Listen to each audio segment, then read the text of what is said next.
They are on our side. We have Team Fox coverage, the chief congressional correspondent Mike Emanuel on Capitol Hill. First to the chief White House correspondent John Roberts, who's in the briefing room as we wait for that to begin. Hello, John. Good afternoon to you, Shep. Sarah Huckabee Sanders, just literally fresh off the airplane coming back from South Korea in the Olympics, will be briefing us in just a few minutes' time. The president, as you saw today when he was speaking with most of the nation's governors, getting a measure of support for his plans to arm certain qualified members of faculty and staff at schools, but also getting some resistance. You played Governor Jay Inslee of Washington State, but the president also at odds over that issue with Florida Governor Rick Scott, a Republican who's very much a supporter of the president. Scott believes it is going to spend the money to do it, that teachers should teach, educators should educate, and that the job of protecting schools should be left up to law enforcement. Listen here.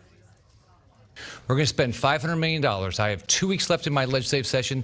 I'm not waiting for the federal government. We're going to invest $500 million. We're going to have a significant law enforcement presence at every public school in our state. Now, the president didn't mention again today his support for raising the minimum age for buying a rifle from 18 to 21. This is something that he tweeted about last week, but then on Friday when he was at CPAC, which is heavily sponsored by the National Rifle Association, the president not mentioning it, not mentioning it again today with the governors, but also revealing that he did have lunch with the leadership of the NRA, Wayne LaPierre and Chris Cox, and said this is one issue that the NRA may have to swallow. Listen here. Don't worry about the NRA. They're on our side. You guys, half of you are so afraid of the NRA. There's nothing to be afraid of. And you know what? If they're not with you, we have to fight them every once in a while. That's okay. They're doing what they think is right. I will tell you, they are doing what they think is right. But sometimes we're going to have to be very tough, and we're going to have to fight them. Sometimes we're going to have to be very tough, and we're going to have to fight them, language that the NRA clearly does not want to hear. But I think, truth be told, Shep, the White House needs the NRA needs this White House. So they're likely going to have to work something out, though one party is probably not going to be happy about the outcome. Shep? The briefing to begin shortly. We know that Russia will be one of the topics there today. Our corporate cousins at the Wall Street Journal are now reporting that the president's team is considering ways that he might testify. Or how would you put it? Well, that's something that we've been reporting for the last couple of months, Shep, frankly, and it just keeps going back and forth. Most recently, we were reporting that the president's outside legal team was building a legal argument for the president to not sit down with Robert Mueller. That was likely more of a negotiating tactic to narrow down the parameters of any encounter between the president and Robert Mueller. There's also been a split between counsel inside the White House and outside over whether or not it would be a good idea. But Ivanka Trump, in an interview with NBC News in Pyeongchang, suggested again that there's no there to the Mueller investigation, so probably sitting down with him likely wouldn't hurt. Listen here. Consistently, we've said there was no collusion, there was no collusion, and we believe that Mueller will do his work and reach that same conclusion. To be clear? I do. Have you been interviewed by the special counsel yet? I have not. She has not been interviewed by the special counsel again, saying that there is no there. So many attorneys on the outside, Shep, analysts who were brought in, pundits who are brought in to talk about this, say that any attorney would be crazy to allow their client to sit down with somebody who owns a grand jury, let alone two grand juries as Robert Mueller does. But sources familiar with the investigation and the matter say that those outside sources, those outside analysts don't have the level of detail about this case that the president's legal team does, and that they're going to get it to a point where they feel that their client would, and this is the president, would be in very low risk of legal jeopardy. And if they can't get it down to those narrow parameters, they likely won't go ahead and do it. Shep? John, there was a ruling today on the Dreamers and from the Supreme Court, and sort of a blow to the president's plan, I suppose.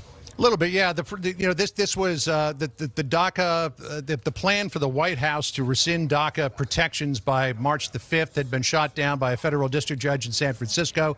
That was appealed to the Ninth Circuit Court of Appeals, but at the same time, the White House appealed to the Supreme Court for immediate relief. The Supreme Court today ruled that now we're going to let the Ninth Circuit go ahead and do this, and eventually it's probably going to come to the Supreme Court. The president clearly not happy about that. He wanted to get this adjudicated quickly by the Supreme Court, at which he thought that he would get a favorable ruling. And today when he was talking with the governors, going off on the Ninth Circuit is basically being about the worst you can get. Listen here. I mean, it's really sad when every single case filed against us is in the Ninth Circuit. We lose, and then we do fine in the Supreme Court. But what does that tell you about our court system? It's a very, very sad thing. So Doc is going back, and we'll see what happens from there. All of this likely renders that March 5th deadline is moot, because if the federal court is prohibiting the White House from removing protections for DACA recipients, then that deadline should come and go. At any rate, Shep, there doesn't seem to be any particular appetite on Capitol Hill to fix DACA anyways, at least not right now. Before we go, one more news item from today that's Washington related. John, I understand that the president and the Mexican president had a bit of a testy phone call, and now President Peña Nieto is not coming to Washington.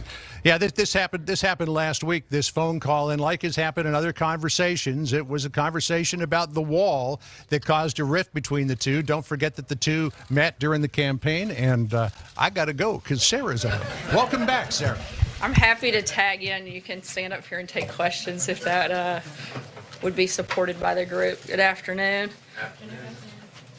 Due to all the events at the White House today, the president being out, we'll keep this fairly quick.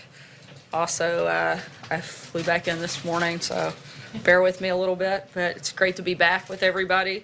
After traveling with the U.S. presidential delegation to the Winter Olympics closing ceremonies led by Ivanka Trump, the entire country is very proud of our athletes.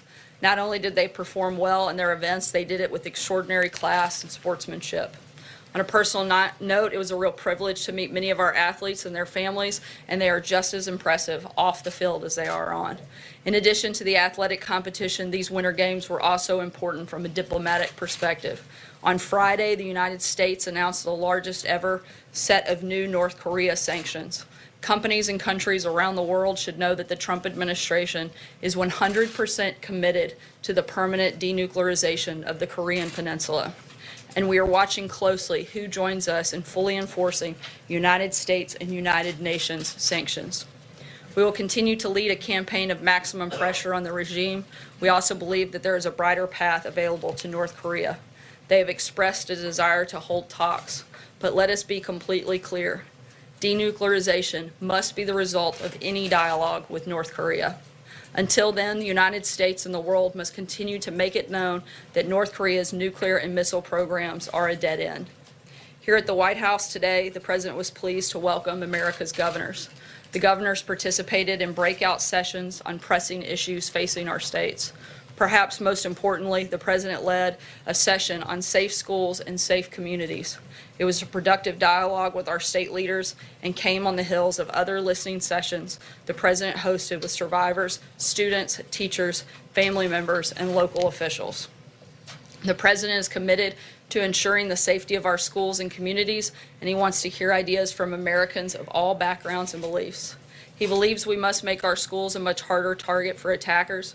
We must protect the rights of law-abiding Americans while keeping guns out of the hands of those who pose a danger to themselves and society.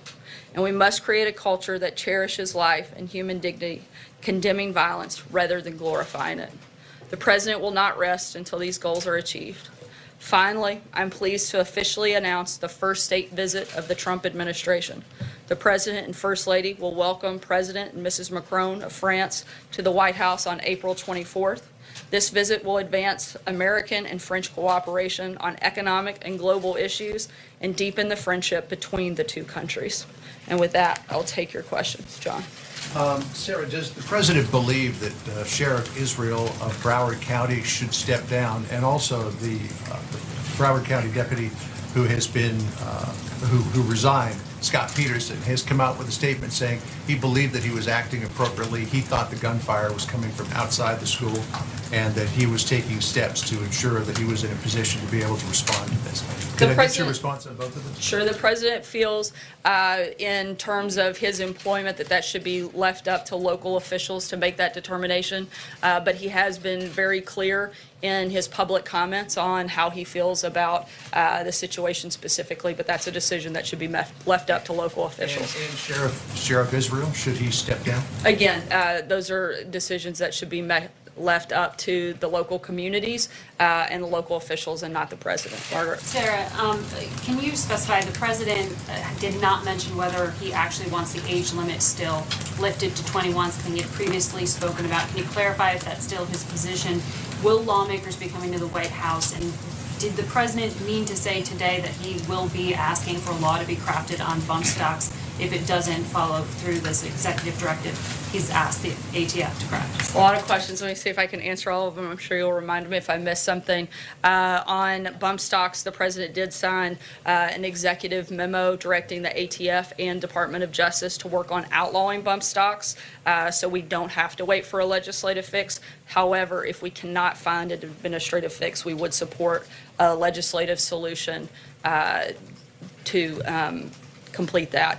On whether or not he's going to be meeting with lawmakers, the president is planning a meeting for Wednesday with bipartisan members of Congress. We'll have further details on that later in the week to discuss different pieces of legislation and what they can do moving forward. In terms of, I think the last question you had was the age limit, something still being discussed, but a final determination and legislative piece has not been determined on that front yet. Is that why he didn't mention it today, but he had mentioned it in the past? Of the concept, there's still support for that, but how it would be implemented and what that might look like is still very much part of the discussion. Shannon.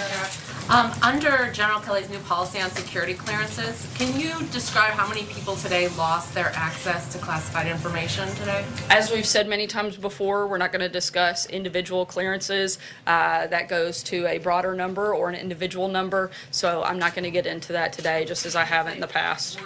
Were there any administration officials who lost their access? That would, again, be discussing security clearances, which our policy has always been not to do so, so I'm not going to change that today. Mara? Thank you. Does the president believe that background checks should apply to gun shows and internet sales? The president believes that we should look at strengthening background checks, and we're looking at all of the different ways to do that and haven't made a final determination on what that should look like. I do think that will be certainly a large part of the conversation that takes place later this week when he visits with lawmakers. One more question on guns. The House bill, which he has expressed support for in the past, has a provision that the NRA calls constitutional carry. Basically, it would allow people with a concealed carry permit in one state to carry it to states, even if those other states don't allow concealed carry. Is the president for that? I know he has been in the past. I haven't talked to him about it recently, so would have to follow up with you. Dave? Sarah, the president's been getting a lot of pushback during the governor's meetings about his proposal to allow more adults in schools to carry guns. Governor Inslee this morning, for example.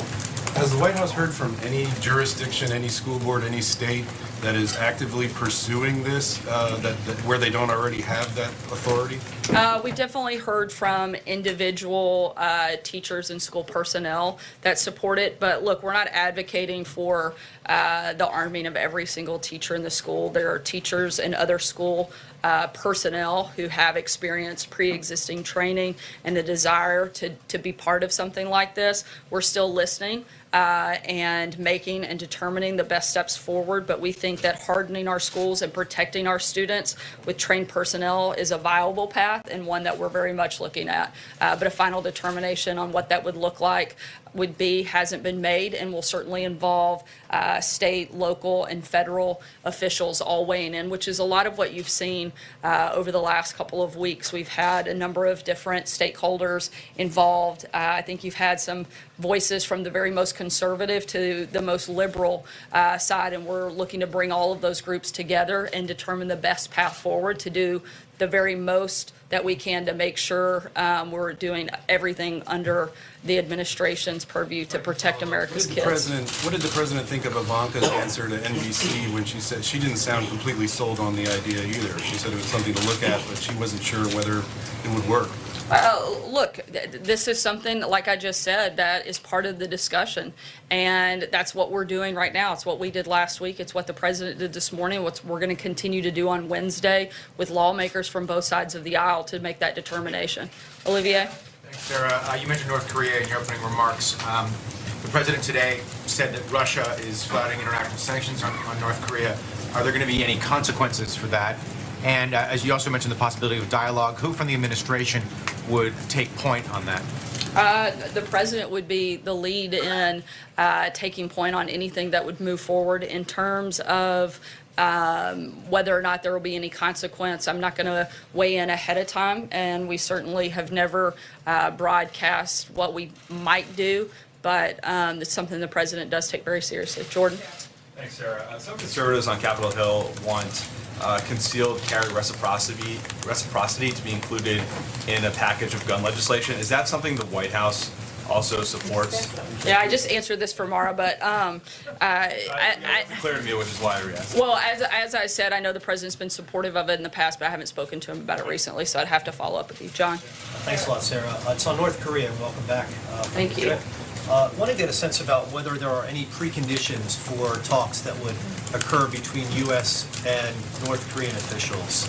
I mean, as we've said in the past, that any conversation that we have would match the comments that we've been making in public, and anything that would be discussed would have to be solely on the focus of them agreeing to denuclearize the peninsula. That would be the primary factor in whether or not we would have any conversation with them. And then the Vice President led the delegation for the opening ceremonies. Ivanka Trump led the delegation for the closing ceremonies. Such high-level administration officials were in South Korea, and there were some North Korean officials that were present. Was it a missed opportunity for both sides to talk to one another during the Olympics? I don't think so. I think that the message that the United States wanted to deliver was the one of maximum pressure, and we continue to do that. I think you certainly saw that in all of the remarks, both publicly and those that were private, between the U.S. officials and President Moon and his administration, and also through the actions of the Treasury Department with the largest sanctions ever that you saw on Friday. Blake? Thank you. I want to get back to the 21 age limit for gun ownership. The president was pretty forthright about this in the onset, and now you just said that it is something that is still being discussed. It feels like a little bit of a downgrade. Why the downgrade? And to those who would say, well, he had lunch with the NRA over the weekend, did the NRA get a hold of him? I don't think it's at all a downgrade. I think we're talking specifically about implementation and what this process would look like, what specific pieces of legislation might look like, and we haven't seen those yet, so it would be premature for us to weigh in. But as I said, the president's still supportive of the concept. Trey? Thanks, Sarah. Two quick questions for you. You just returned from the region. From the perspective of the administration, have the North Koreans been successful at all in driving a wedge between the South Koreans and the United States? I don't think so. I think our alliance is as strong as ever. I think you saw that both with the vice president's visit, and certainly over the last several days there was a great sense of cooperation. And I would say that that alliance is still very much strong. There's no daylight between us and the South Koreans, particularly on what needs to happen moving forward. And on the Syrian ceasefire, is the president concerned about the continuing violence despite the fact that there's been a ceasefire brokered for the region?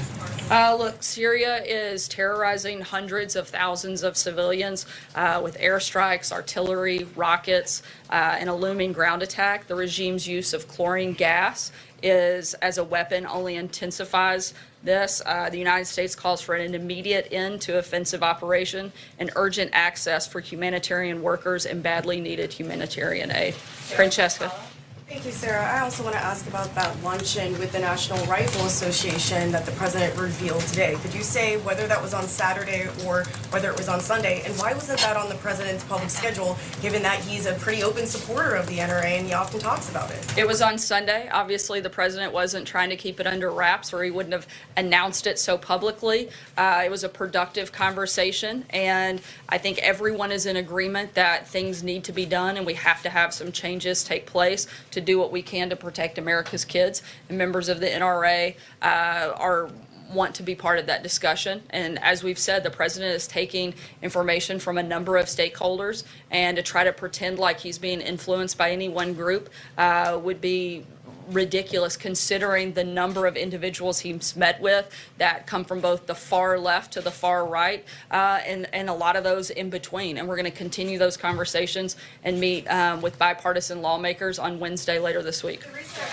About what day that the launch took place, Sarah, is because yesterday morning the NRA's spokeswoman had said that these are just things that he's discussing right now when it comes to that age limit that Blake was asking about. And it does seem like there was a softening of the stance from the president between what we heard last week and what we're hearing now today. And is it at this point, is the president firmly committed to that if he can see it in a legislative form? Again, we haven't seen the legislation in form yet, and so we're not going to speak to potential legislation that doesn't exist, that may have a lot of different nuanced language. In concept, the president still supports it, but in terms of legislation, we need to see what that looks like before we weigh in further. Hallie, I'm disappointed that Peter didn't make it. We were on the same travel schedule. You should give him a hard time for that. Thank you. I want to follow up to Trey on Syria, but before I do, I want to ask you this because given the guilty plea from Rick Gates on Friday, I'm wondering what it says in your view about the president's judgment that 3 people linked to his campaign have now turned out to be criminals. Look, I think that those are issues that took place long before they were involved with the president, and anything beyond that, because those are active investigations, I'm not going to go any further than that. Gates served on his campaign?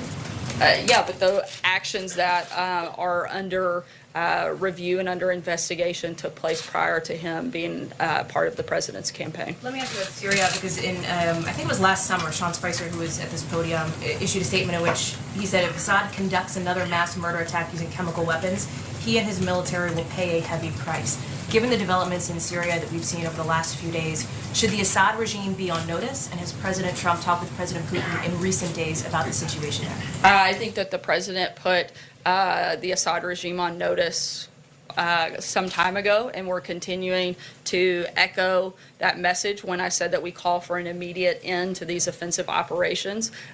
We mean it, but in terms of any specific action, as we've said before, I'm not going to broadcast what we may or may not do, but I think they should absolutely take it very seriously.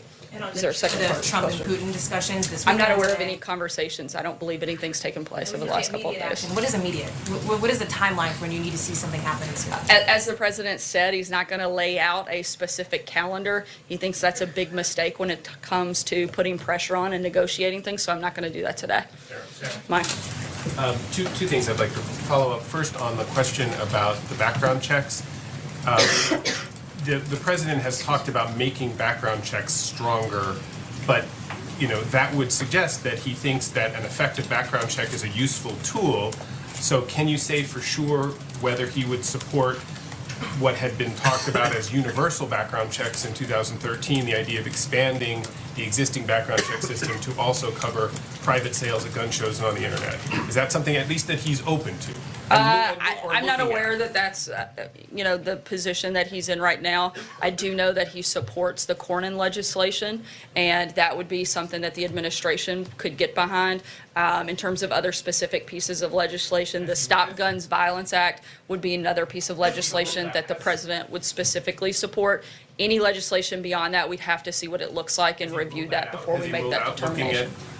I haven't asked him that specifically. And then just one other thing, the First Lady today in her remarks, her brief remarks about to the governors, the spouses, I guess, mentioned the young students from Stoneman Douglas who have been advocating over the past couple of weeks, praised them and said their voices need to be heard. Given that the large majority of those students have been expressing views that run counter to the policies of this administration or the things that this administration will support, for example, assault weapons bans, does the president also agree with the First Lady that these are important voices that need to be heard? Absolutely, and that's the reason that he had a number of them here at the White House just last week, and why we're going to continue having those conversations. That's one piece of the conversation, and it's certainly one that is very important and should be listened to, and that was why that was the very first meeting that the president held on school safety, was hearing from a number of those students. We want to continue that dialogue as well as continue the concrete changes yet. Yes, that's a good point to make. There hasn't been, and the bump stock issue it feels kind of ancillary, doesn't it, to the real issues around guns. I mean,